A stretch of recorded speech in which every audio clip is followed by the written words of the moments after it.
அஸ்மத் ஸ்ரீ குருபியோ நமஹ. சுவாமி ஸ்ரீ லீலா சுகர் அவருடைய ஆச்சரியமான ஸ்லோகங்கள் ஸ்ரீ கிருஷ்ண கர்ணாமிர்தம். அதில் 3வது ஆஸ்வாசத்தில் இன்றைய ஸ்லோக அனுபவம் 35-36வது ஸ்லோகம். 35ல் அனைவரையும் பேராசை கொள்ள வைக்கும் ஜோதி. அந்த கண்ணனுடைய அழகு மக்களை பேராசை கொள்ள வைக்கும் ஜோதி. ரசிகர்களின் ஹிருதயத்தை இருப்பிடமாய் கொண்ட பேரொளி அது. பரஞ்சோதி. நிசர்க சரசாதரம் நிஜதயார்த்ர திவ்யேக்ஷணம் மனோஜமுக பங்கஜம் மதுரசார்திரமந்தஸ்மிதம் ரசஜ்ஞஹிருதயாஸ்பதம் ரமிதவல்லவீலோச்சனம் புனருபாஸ்மஹே புவனலோபனீயம் மஹः. நிசர்கசரசாதரம் நிஜதயார்த்ர திவ்யேக்ஷணம் மனோஜமுகபங்கஜம் மதுர சார்திர மந்தஸ்மிதம் ரசஜ்ஞ ஹிருதயாஸ்பதம் ரமித வல்லவி லோச்சனம் புனருபாஸ்மஹே புவன லோபனீயம் மஹः. கண்ணனுடைய உதடுகள் இயற்கையாகவே பவழம் போன்றது, கோவைப்பழம் போன்றது. ரசிக்க வேண்டிய அழகு பொருந்தியவை அந்த உதடுகள். அவனுடைய கண்கள் சுபாவமாகவே கருணை அப்படியே பொங்கி வழிந்து கசிந்து ஒளிர்பவைகள். அந்த கண்கள் கருணை அப்படியே வெள்ளமிட்டு ஓடும் விழிகள்.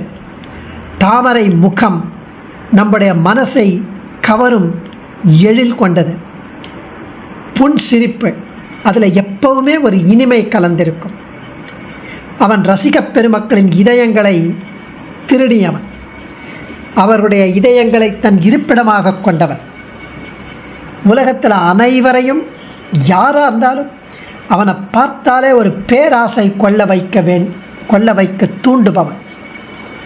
அவனை அப்படியே அணைக்கணும், கொஞ்சணும், ரசிக்கணும் அப்படின்லாம் ஆசை அவளுக்கு. அப்படிப்பட்ட ஜோதி வடிவனான கண்ணனை மீண்டும் மீண்டும் மீண்டும் அடியார்களாகிய நாங்கள் உபாசிக்கிறோம் என்கிறார் சுவாமி.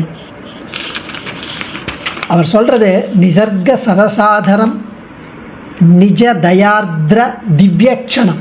நிசர்க இயற்கையாகவே, சரச அழகு வாய்ந்த அதரம் கீழ் உதடுகள், நிஜ சுயமாகவே தயா கருணையால் ஆர்திர குளிர்ந்து, திவ்யேக்ஷணம் ஒளி வீசும் கண்கள், திவ்ய ஈக்ஷணம், மனோஜ்ஞ மனதிற்கு இனிய முக பங்கஜம் தாமரை முகம், மதுர மந்தஸ்மிதம் மதுர சார்திர மந்தஸ்மிதம் இனிமையின் கசிவுடன் கூடிய அந்த புன்முறுவல், ரசஜ்ஞ ரசிகர்களின் ஹிருதய ஆஸ்பதம் ஹிருதயத்தை இருப்பிடமாக கொண்டவன், ரமித வல்லவீலோச்சனம் கோபியர்களுக்கு நேத்ரானந்தத்தை கொடுப்பவன். கோபியர்களுக்கு அவர்களுக்கு கண்களுக்கு ஆனந்தத்தை கொடுப்பவன். புவனலோப நீயம் மகா உலக அனைத்தையும் பேராவலுடன் ரொம்ப ஆசையுடன் வேண்டப்படுவதாய் விளங்கும் மகா அந்த பேரொளியை புனః உபாஸ்மகே மேன்மேலும் மேன்மேலும் நாங்கள் உபாசிக்கிறோம், சேவிக்கிறோம் என்கிறார் சுவாமி. அந்திம காலத்தில் ஸ்மரிக்க வேண்டிய 2 விஷயங்கள் அது தெரிவிக்கிறார். சகோபி பால சரசீ கடாட்சः சாச்சவ்ரஜ ஸ்திரீஜன பாததூளி முகுஸ்ததே ஜுகலம் மதீயே மோமுஹ்யமானேபி மனஸ்யுதேது. தன்னிகரற்ற பாலகிருஷ்ணன், ஒப்பாரில் அப்பன், தனக்கே நிகரில்லாதவன் அந்த பாலகிருஷ்ணன். அவனுக்கு ஈக்குவல் யாருமே கிடையாது. அப்படிப்பட்ட பியர்லெஸ் பாலகிருஷ்ணன், தாமரை போன்ற கண்களை உடையவன். அவன் ஏகமேவ அத்விதீயம்னு அவன் ஒருத்தந்தான். அவன் ஒருவன். இரண்டாவதாக மிக புனிதம் வாய்ந்த பிரசித்தமான கோபியர்களின் பாத தூளிகள். ஒன்னே அந்த பாலகிருஷ்ணன், அந்த கண்ணன், அவன் தன்னிகர் இல்லாதவன், தாமரை போன்ற கண்களை உடையவன், அவன் ஒன்று. ரெண்டாவது என்னன்னா, மிக புனிதம் வாய்ந்த பிரசித்தமான கோபியர்களின் பாத தூளிகள். பாகவத அந்த பாதாங்கிரி ரேணு, தொண்டரடி பொடி, இந்த ரெண்டு விஷயங்களும் மரண அவஸ்தையில் நான் அடிக்கடி மயங்கி இருக்கும்போது என் மனதில் தோன்ற வேண்டும் என்கிறார் சுவாமி. அந்திம ஸ்மிருதி எனக்கு வேணும்.